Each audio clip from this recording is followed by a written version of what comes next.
Welcome to your cycle alignment intro. So let's get right into it. What is cycle alignment? Well, this is when you connect to your body's natural energy through your menstrual or the moon cycle. So we all have different energy throughout the month, and your cycle is unique to you. I do want to let you know that this is just a guideline. Tracking your cycle and understanding your unique energy is very important because everybody's is different. So your cycle can be anywhere from 25 to 35 days depending on you and your body. And your energy is going to go from highs and lows throughout the month. So it's so important to track because when you start tracking, you're going to see a pattern to your energy and you'll be able to predict what days you have low energy and then schedule your life around that. So you're not trying to push through when you know you don't have enough energy to push through. So how do you track your cycle? Well, day one of your cycle is the day that you start bleeding, where you get your period. Or there's the new moon phase where you cannot see the moon in the sky, even though it is still there. That would be day one if you're following the moon cycles. And then you would just count up from there. So when you're tracking, I would write the day, write how you're feeling, how your energy is, what self-care did you do, and also if there was any outside factors like you were sick or your boss was in a bad mood and took it out on you. Those outside factors can affect your energy also. But I would suggest tracking for 3 to 6 months so you can see the patterns of your energy and get to know it better. So let's talk about the 4 phases of your cycle. So if you're following the menstrual cycle, these phases are follicular, ovulation, luteal, and the menstrual phase. And if you're following the moon cycle, these phases are new moon, waxing, full moon, and waning. So I will go over each phase and let you know a little bit about that. So let's start with the follicular or the waxing moon phase.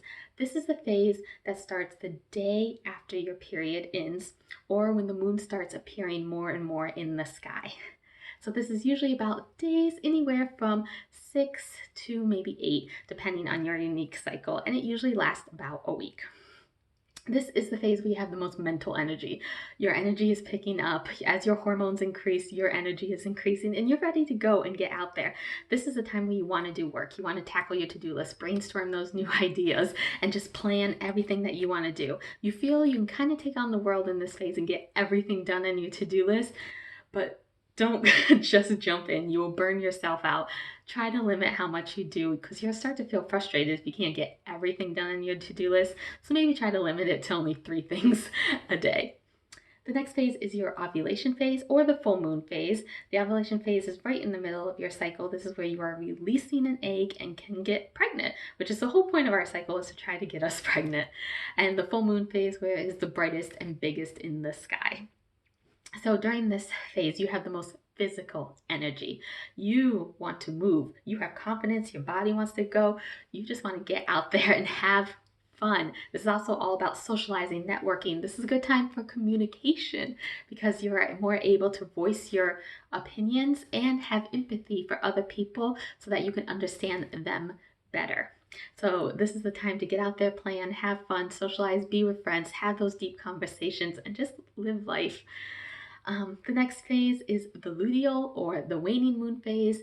The luteal phase usually starts about days maybe 18 to 20. This is the longest phase. It usually lasts 7 to 10 days. And the waning moon phase is when the moon starts disappearing more and more from the sky.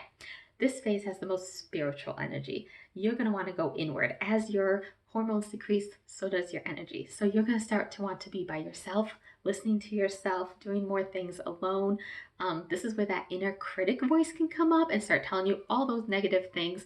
So learning to quiet that inner critic is going to be important during this phase because she will be there telling you all the stuff, the negative stuff that you don't want to hear. So learning to quiet that, but learn to be with yourself. Journal, meditate, get quiet with you.